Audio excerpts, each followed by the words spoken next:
The delivery wars, they are heating up. Postmates filing for its IPO confidentially in February and closed an additional $225 million raise in September, which brings Postmates' valuation up to $2.4 billion. Joining us right now in a Squawk exclusive is Bastian Lehmann. He is the co-founder and CEO of Postmates, and we're thrilled to have you here this morning. How are you? I'm doing great. How are you? I'm very good. I want to talk about the business and where it's headed, but I also want to talk a little bit about the private markets versus public markets and the way people are feeling about valuations for a lot of these businesses, in large part because we've seen the valuations, obviously, for an Uber and a Lyft that have come public, come down, frankly, and so many of them, Uber specifically, are now in your business and losing a ton of money trying to, you're trying to eat their lunch and they're trying to eat your lunch. But how do you see the valuation piece before we get to the actual business component right now? Look, I think for Postmates specifically, having a high valuation was never one of the problems that I had to deal with. Our valuation, I think, increased very slowly over the years.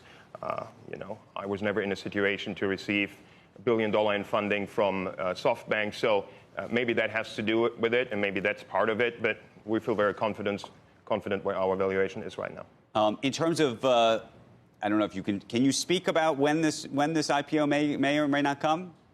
Look, sometimes good things take a while. We had a window earlier in the year, but after somewhat lukewarm reception of tech companies, right, specifically after WeWork and their large losses, I think we're ready to go when we feel that the market conditions are right. We don't need access to capital right now, so we have the time to figure out when we want to go out. When you say you have access to capital right now, how long? I mean, given both the growth but also the costs that are involved right now, how long can you go without raising any new capital? To profitability. To profitability, meaning you don't think you have to ever raise additional capital? We will, and I don't think that is the least intelligent thing to do. Right. But we can operate and would operate the company to get to profitability if we decide to. So that's the other question, though. So many of these companies, including Uber, have actually dialed back really their growth plans, in large part because the market is forcing them to, in terms of the costs and taking on losses. Are you changing your strategy? I think it's slightly different. I'm not sure if the market is forcing Uber or Uber Eats a unit to do so. I think you saw in 2019 a year where a lot of players spend against customers. And there are times in a market when the market dynamics are there that you want to acquire customers.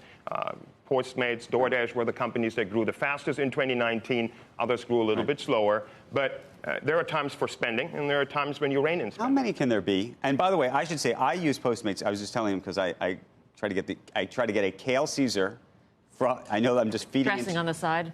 Kale Caesar dressing on the side. I said from Sweet Green. Because you said and it, I get it on Postmates. Hold the croutons. I said kale and I was right. And I do hold the croutons, but actually there are no croutons on the Kale Caesar. It comes with Parmesan chips. Anyway. Any protein? There's chicken in there. Okay. Yeah, it's chicken. A little bit you need some protein. Well, there's a little carbon footprint associated with that. My question is, how many of these services do you think can really exist in the ecosystem, given the network effects? Couple of things. Of course, there will be consolidation at some point in the space. But I believe the right way to think about the space is not a winner-take-all market. I like to think about it more like the media streaming world. You will have different brands in this space that appeal to very different customer bases based on the merchants that they provide access to. Right. I'll give you an example. Of course, Postmates skews very much towards millennials. In LA, for example, where we're the undisputed market leader, more than 100% market share, then the number two, over 20% of our orders now come from exclusives. And these are not QSRs. We're focusing on local favorites that you would switch the app for. Right. So think about it like the programming equivalent in the media streaming world. That's how I like to think about this space. So you are curating who is on your platform. You think that is your competitive advantage? Curation and giving access to merchants that you would switch an app for. Yes. Okay. Taco Bell? So it's not an exclusive that we have on the platform. I also believe that QSRs are misguided if they do exclusives with one or two players. He happens to be Grubhub a Taco Bell lover. If you do I'm just saying, if you do any exclusive of that would be one I'd suggest. Right. I'll bring it back to the team. Okay.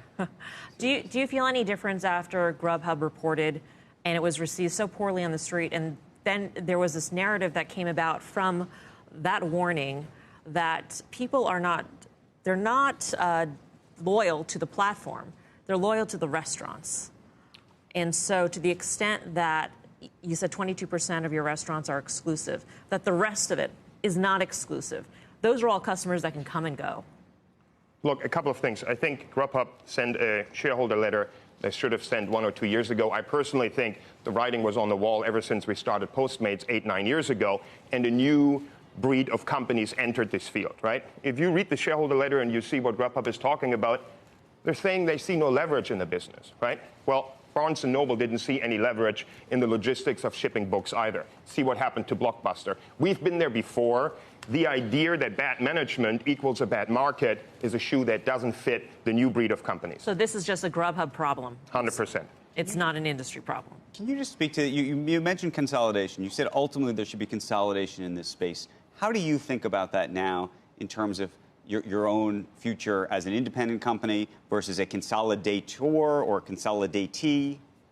Look, we don't think about it on a day-to-day basis. We operate a business that will be a very sustainable business that will be in many cities in the U.S. and hopefully around the world, and that's what we're focused on.